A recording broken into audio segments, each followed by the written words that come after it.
Now that you have your resume, we have to focus on creating your online resume, and that would be your LinkedIn profile. LinkedIn is the #1 professional network. It has over 400 million members, and it's where recruiters are going today to find the talent that they want for their jobs. So it's in your best interest as a business of one to set this up. It's like your web page for your business of one. Now, when you're creating your LinkedIn profile, there's some things that you really need to keep in mind. And to be honest, you could get very detailed in this. If you're committed to leveraging your LinkedIn profile to help people literally knock on your door and find jobs, find you, then you have to work on optimizing this profile from top to bottom. What I'm going to do now is give you an overview of the must-haves, but I also want to mention that we have a much more comprehensive course called the LinkedIn Level Up, which you can purchase that takes you step by step through each aspect of that. But here's what you need to know about the basics of updating your profile. For starters, you must have a picture. It's been proven that it's 21 times more likely someone will click on your profile if you have a photograph. It does not need to be professionally done.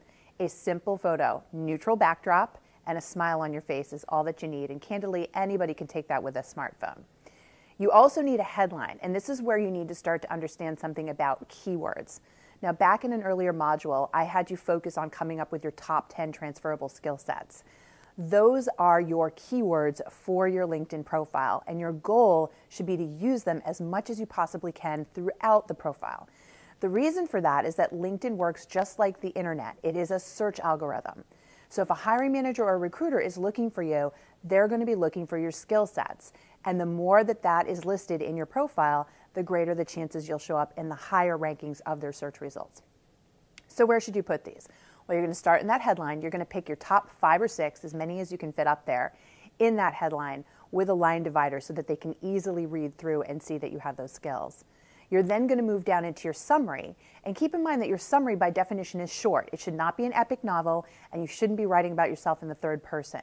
You should be keeping it very clear and to the facts. What are your accomplishments? Roll up all your experience, give them numbers, and tie them to those key skill sets. You also want to list all those skill sets in that summary as well in a list fashion. You're then going to move through your work history, and you should have the most recent experience in there, 10 to 15 years worth of experience, keeping in mind whatever you list on your LinkedIn profile should mimic what we see on your resume. Recruiters will look for that consistency. And then lastly, you're going to fill out the additional information, any certifications you have, any education you have, all of those different things. From there, once you have the basics of your profile and it's optimized, then you're looking at 2 major aspects: getting recommendations and skills and endorsements. These are third parties, other individuals who are saying that you are what you say you are, and that's very important to validating your LinkedIn profile. Once you've done this, your profile is fully optimized and you'll start to see traffic on your profile.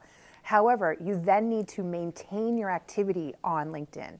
And so you need to be thinking about how you're going to be contributing to all of those people that are following you. So we're going to talk about that in another module. But again, you can't even begin to utilize LinkedIn and get the most out of it until your profile is optimized.